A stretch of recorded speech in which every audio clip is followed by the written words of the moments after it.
Hi friends, hi children's, అందరూ ఎలా ఉన్నారు? నేనైతే చాలా బాగున్నాను. మీరు కూడా బాగుండాలని మనస్ఫూర్తిగా కోరుకుంటున్నాను. సర్వేచన సుఖిన బాగుంది. మరి స్టోరీ టైం కదా, చక్కగా నేనైతే ఇంకొక కథతో మీ ముందుకు వచ్చేసాను. మరి మీతో పాటు నేను కూడా ఇంకొక కథని తెలుసుకోవటానికి సిద్ధంగా ఉన్నాను. మరి కథలోకి వెళ్ళిపోయే ముందు ఎవరైనా మొట్టమొదటిసారిగా మన ఛానల్ని చూస్తూ ఉంటే చక్కగా లైక్ చేయండి, షేర్ చేయండి, సబ్స్క్రైబ్ చేయండి. తద్వారా కథలు అనేవి ఎక్కువ మందికి రీచ్ అయ్యే అవకాశం ఉంది. నేను ఇంకా మంచి మంచి కథలతో మీ ముందుకు రావడానికి ప్రయత్నిస్తాను. ఇక ఆలస్యం చేయకుండా కథలోకి వెళ్ళిపోదామా? మరి ఈరోజు మనం తెలుసుకునేటటువంటి కథ కోడి గుడ్డులోని డేగ. కోడిగుడ్డులోని డేగ ఏంటి మరి తెలుసుకుందాం. ఓకే,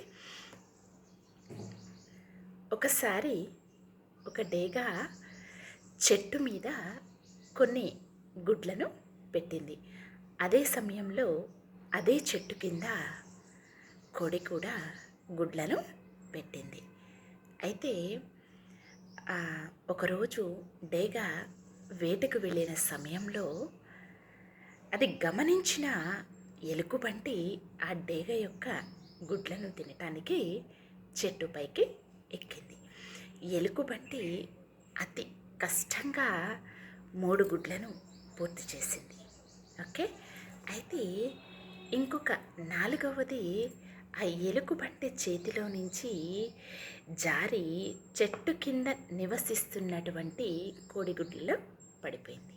అయితే కోడి తన గుడ్ల పక్కన ఉన్నటువంటి డేగ గుడ్డును చూసి తన డేగ గుడ్డుపై డేగ గుడ్డుపై జాలిపడి తన గుడ్లతో పాటే డేగ గుడ్డును కూడా పొదగాలని నిర్ణయించుకొని అది పొదిగిందనమాట. త్వరలోనే కోడి పిల్లలుగా మారిపోయాయి. ఓకే, కోడి పిల్లలు ఈ గద్ద పిల్ల కలిసి బాగా ఆడుకునేవన్నమాట. అయితే కొద్ది కాలంలో డేగ పిల్ల ఏం చేసేది, కోడి పిల్లలతో కలిసి తిరుగుతూ ఉండేది. ఈ డేగ పిల్ల అది కోడి పిల్ల కాదని, నేను డేగ పిల్లని అని ఎప్పుడూ కూడా అది అనుకోలేదు. అది కోడిగానే భావిస్తుంది. ఆ డేగ పిల్ల కూడా భావించి డేగ కోడి పిల్లలు ఏవైతే ఆహారాన్ని తింటాయో అదే ఆహారాన్ని ఆ డేగ పిల్ల కూడా తినేదనమాట. సో ఇతర కోడి పిల్లలాగే తను అవి ఎలా నడిస్తే అది ఆ డేగ పిల్ల కూడా ఆ విధంగానే నడిచేది, ఆ విధంగానే పరిగెత్తేది, అండ్ కోడిలా కూడా శబ్దాలు చేసేదనమాట. అర్థమైందా? చాలా బాగుంది కదా. అంటే అది భావించలేదు, నేను వేరు, నేను కోడి పిల్లని కాదు, డేగ పిల్లని అని అనుకోలేదనమాట. డేగ ఇతర డేగల్లాగా ఎగరటం నేర్చుకోలేదు. తన జీవితాంతం కూడా అది కోడిలాగానే జీవించింది. అర్థమవుతుందా? అంటే మరి మీకు ఇప్పుడు ఈ కథ ద్వారా మీరు తెలుసుకున్న నీతి చెప్పగలుగుతారా? అంటే ఎవరితో అయితే మన సహచర్యం ఉంటుందో వారిలాగానే మనం చేస్తూ ఉంటాం. సహచర్యం మనల్ని వారిలాగానే చేస్తుంది.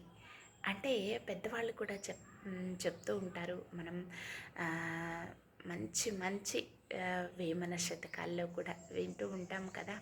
ఏం వింటాం చెప్పండి? మంచి వారితో సహచర్యం వారిలాగానే మనం మారుస్తుంది, అవునా కదా? ఎప్పుడైనా మన సహచర్యం అనేది మంచి వారితో ఉంటే ఆ అలవాట్లే మనకు వస్తాయి. ఓకేనా? అదే చెడుతో ఎప్పుడూ కూడా సహచర్యం చెయ్యకూడదు. ఎప్పుడూ కూడా మంచితోనే సహచర్యం చెయ్యాలి. అప్పుడు ఆ భావాలే మనకి కలుగుతాయి. ఓకే, మరి ఇప్పటి నుంచి మన సహచర్యాన్ని మనం మంచి దారిలో వెళ్ళటానికి ప్రయత్నిద్దాం. అటువంటి సహచర్యమే చేద్దాం. ఓకేనా? ఏమంటారు పిల్లలు, పెద్దలు? బాగుంది కదా స్టోరీ? చాలా చక్కగా ఉంది. డేగపిల్ల కోడిపిల్లలాగే ఉండటం, తను డేగపిల్ల అని భావించకపోవటం చాలా అద్భుతంగా ఉంది కదా.